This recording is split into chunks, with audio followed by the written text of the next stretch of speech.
Senator from Rhode Island. Mr. President, let me first thank my friend from Oklahoma. We often disagree, indeed, we often violently disagree on matters environmental, but we have been teammates, indeed close teammates, on the chemical safety legislation, which has been passed into law, on water resources bills, which have been passed into law, and on the last highway bill, which was passed into law. And the lesson I take from that is that in the Senate, we can disagree, and we can disagree violently, but where we agree, push the throttles forward and get it done. So I would. I appreciate that very much, because there's an old document that nobody reads anymore it's called a Constitution. And you look at that, and they talk about what we're really supposed to be doing here. And the priorities are defending America, and then they called them post roads at that time, transportation infrastructure. And I would say this, that we are a great team when we do that. We couldn't have had the successes. I could not have had the successes as the chairman of that committee without you on my side, making sure that we were doing what we're supposed to be doing here and taking care of our infrastructure. Right now, we're looking at an opportunity in this administration to do the same thing, and I anticipate, and I'll say right now and predict, it's going to end up with you and a close-knit group of liberal Democrats, conservative Republicans working together to make America great in terms of our infrastructure. Well, I appreciate very much the Senator's words of goodwill, and it aligns very well with the note of optimism that I want to open on after last night's vote. Last night's vote provoked the first real conversations, the first real bipartisan conversations about this continuing resolution that I have seen.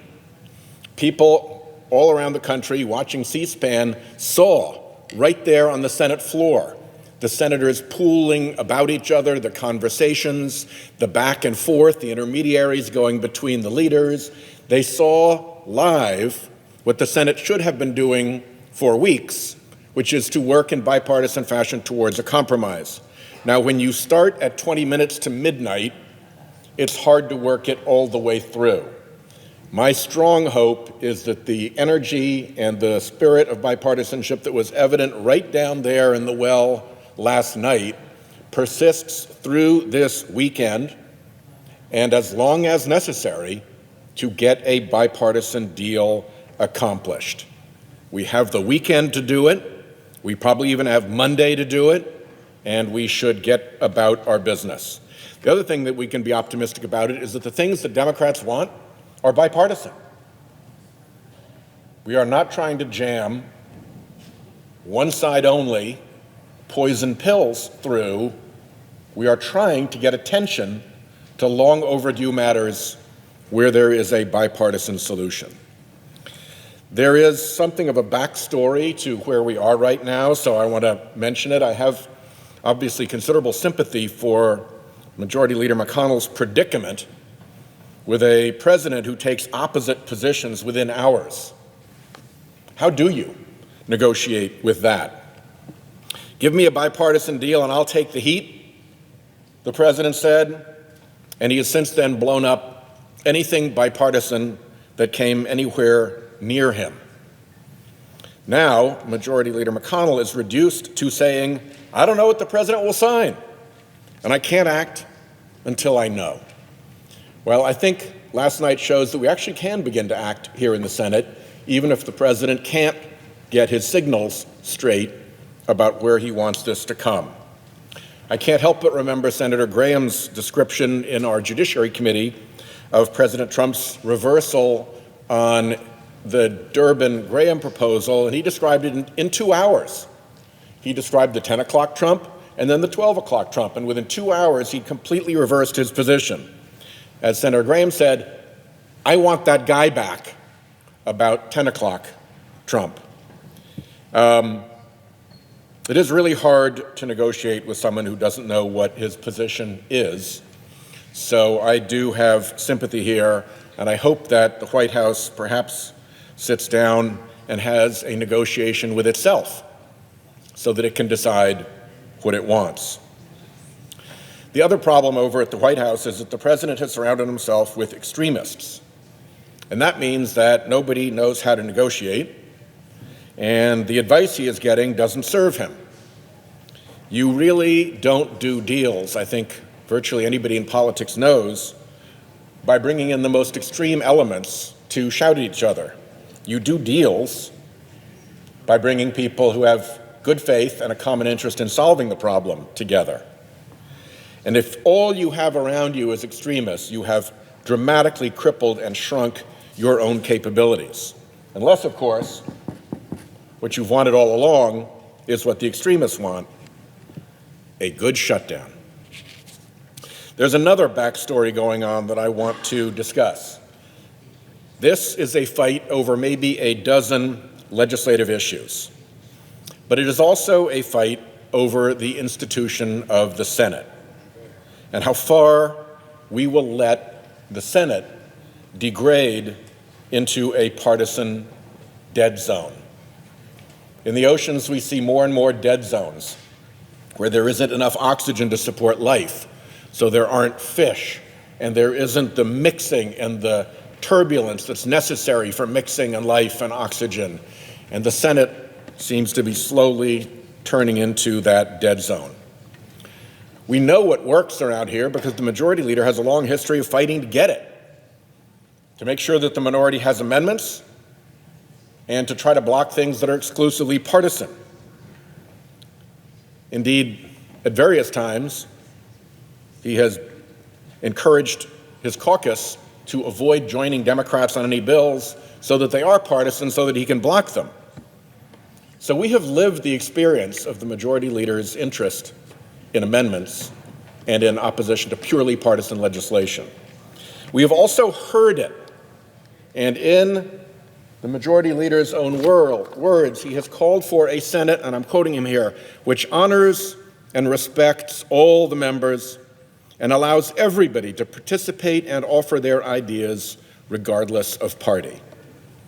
He went on to say that's something that the majority leader can do, and I intend to do it. How do you do that? Well, he went on to say in another interview, the way to do that is to, quote, ensure that everyone has an opportunity to participate in some way in the passage of the legislation. To be specific, he said, bills should come to the floor, be thoroughly debated, and include a robust amendment process. A robust amendment process. The answer, he went on, is to let folks debate, to let the Senate work its will, and that means bringing bills to the floor. It means having a free and open amendment process. He also finally said, we want to engage members from both parties in the legislative process to get our democracy working again the way it was designed. With that background, let's look at Trump year one.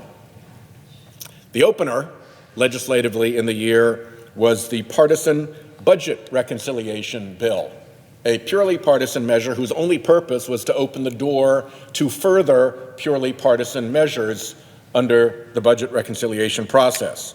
So we opened with that partisan process. Having opened that door, sure enough, we went on to partisan Obamacare repeal, which failed, and they tried again over and over, but always partisan, whatever the effort.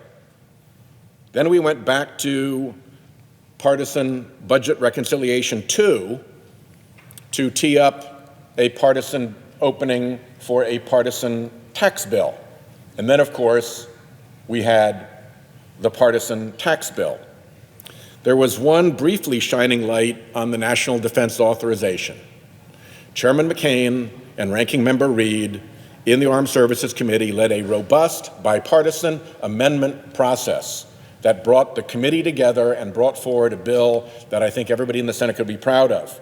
But when it got to the floor, here on the Senate floor, not one Democrat was allowed a floor vote on any amendment. So the grand total for the year for the United States Senate, if you set aside the budget and vote-a-rama amendments, which in my view don't count, that whole process is a joke that simply tees up a reconciliation measure that allows further partisanship. So set those aside because they don't count. In real legislation, how many amendments has the minority been able to get on the floor? The grand total, all year long, ever since Trump was elected, last year to this year, a grand total of zero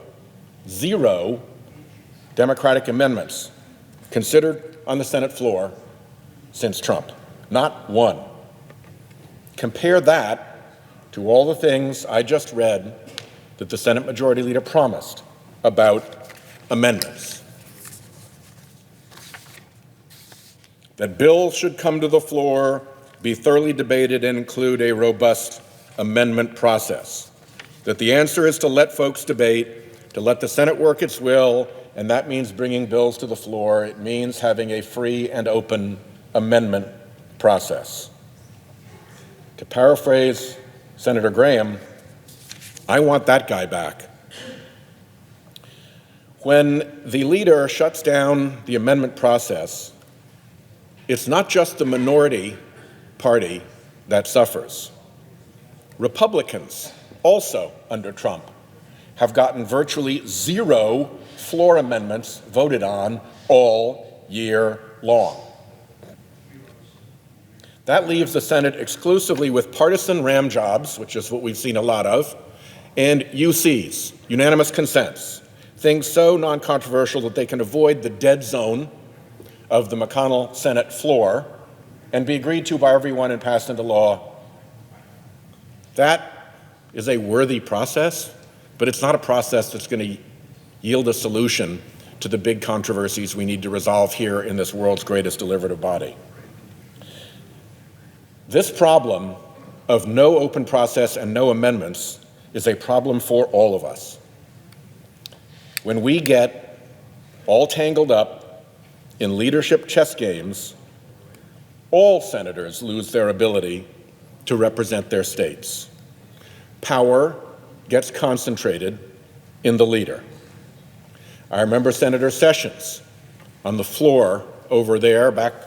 I was actually in the presiding officer's chair on some of the occasions when Senator Sessions was animatedly discussing his concern and irritation with what the masters of the universe were doing in secret rooms that he did not have access to. This is a bipartisan frustration. We all become cogs in the majority leader's leadership chess match, and we all have common cause in going back to a place where the leader helps the Senate work its will, not where leaders impose their will on the Senate. The Senate is broken. Over and over again, it's been said here on the Senate floor, and by no one more articulately than by Senator Durbin. And the longer you've been around, Senator Durbin and Senator Alexander, particularly when you remember what it was like, it's much more apparent how broken it is. And for whose benefit? For big donors so they can call the shots through the leadership? For the leadership thrill of being a bigger player in DC's Game of Thrones? This ought not just be a Democratic revolt against the mess we are in. Republican senators are often just as neutered as their minority colleagues when all power moves to the majority leader. Zero amendments, not a single minority amendment in the entire year on real legislation, ought to be a symptom that concerns everyone. And I don't know what Republicans got, 2 amendments, maybe 3 in an entire year? How many Republican senators are there who have never had an amendment of theirs called up and voted on the Senate floor? Let me add one additional point. Against the looming deadline of a shutdown, Speaker Paul Ryan sent over a bill last night that we voted on last night that he knew was going to fail. I'm a junior senator here, and I had last night's vote predicted exactly. With all the powers of the Speaker of the House, with his direct line to his fellow Republican, the majority leader, is it plausible to think that what happened last night in the Senate was any kind of a surprise to the Speaker of the House? Of course not. And we know from Senator Schumer and Leader Pelosi that there was not even consultation with Democrats about the contents of the CR last night. No negotiations, nothing. A partisan ram job that the Speaker had to know would fail when he sent it over. Imagine the cynicism. Imagine the cynicism with a shutdown of the government looming, of sending to the Senate a partisan bill you know will fail. Teeing up a shutdown just so you can tee up a blame war about the shutdown you knowingly provoked? That is House of Cards cynical stuff. Let me wrap up by saying that the Senate balance is about as close as it could be. Moreover, Democrats in the Senate represent 40 million more Americans than our Republican colleagues do. When your Senate majority is microscopic and you represent a minority of the American people, dictating terms to the Senate minority as if this was the Soviet Duma is not justifiable. And it is destroying the Senate. We on our side have been rolled, and we have been rolled, and we have been rolled, and there was no end in sight. The Senate of the United States has been turned into a dead zone. The McConnell partisan dead zone. Those strategies amass power into the leader's hands, away from Republican and Democrat senators alike, but that breaks all the promises the majority leader made about amendments and regular order, and that is destroying this institution that we love. You simply cannot have both bipartisanship and utter dominion by the majority leader at the same time. That just can't coexist. It's impossible. You cannot have an open amendment process and utter dominion by the majority leader at the same time. If the majority leader insists on being, to use Senator Sessions' phrase, the master of the universe, what does that leave for everyone else? Well, we've seen what it leaves on our side: 0 amendments, 0 consultation, no input, no bipartisanship ever. And why should the great affairs of government be worked out in private meetings of 2 or 5 or 8? Those rooms may not be smoke-filled any longer, but the atmosphere is just as unhealthy without the smoke. The atmosphere is just as unhealthy when so much gets done in the dark, and so many senators who are not the master of the universe are reduced to begging and pleading to their leader to have favors slipped into the backroom deal. That's not the way the Senate should work. Smoke or no smoke, that is not healthy. But too many senators, too many members here have never even breathed the fresh air of a healthy Senate. Like the pit ponies of the old coal mines, they trudge and they haul in darkness, trudging and hauling in the darkness so long they don't know what daylight looks like. But senators like Dick Durbin and Lamar Alexander, who remember what daylight looks like, are here to remind us on how healthy a process that should be.